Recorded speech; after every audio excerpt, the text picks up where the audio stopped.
Good morning, everyone. So, thought I would take the time to remind everyone that if your computer is acting really, really slow, most likely, it's probably going to be corruption in the operating system. But it might be time to change that hard drive out. And the reason why I say that is that we've seen a bunch of them come in. Mechanical drives, and I've got one around here somewhere, but I've showed you 100 times before. They do wear out with time. They're usually rated for 3 to 5 years, and because they spin constantly, they do wear out, kind of like the brakes on your car. So you do have to change them out. So if your laptop is like 2 or 3 years old, your desktop is 2 or 3 years old, it's getting slow and so on and so forth. Probably the first couple of things you could do is, of course, you can do the system file checker. I think I've showed that before, but if you need a reminder of it, let me know. I'll put it in the comments section. But you can do system file checker. You can check your hard drive. I've done videos on Crystal Health and on Smart Defrag to check the health of your hard drives to see if they're starting to wear. The nice thing about the Smart Defrag, it gives you the read times, which is important.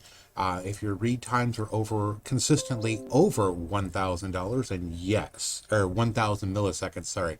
If your read times and seek times are over that time frame, then yes, you need those hard drives. And that pop-up is because I'm doing a hard drive repair right now on a client's computer. Yeah, if your seek times and read times are consistently over 1,000 milliseconds, it's really time to start replacing that hard drive, because it's just only going to get worse. Solid states, you're just going to have to know it on a time.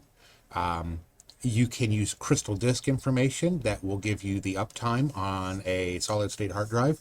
And once you start going past 50,000 hours, yeah, then it might be time to consider replacing that solid state hard drive. Or sometimes they have a flip count, which is how many times it's been read and write to. And I think it is 50,000 or 500,000 read write cycles. At that point, it's really time to change those out. But yeah, if you're noticing your computers are slowing down, like I said, there are some things you can do yourself, but if you prefer not to do it, bring it here. We'll be glad to do that for you.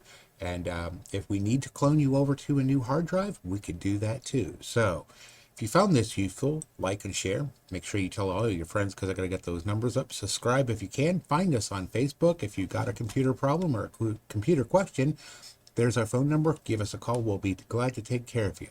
You guys have a great day. I'll talk to you later.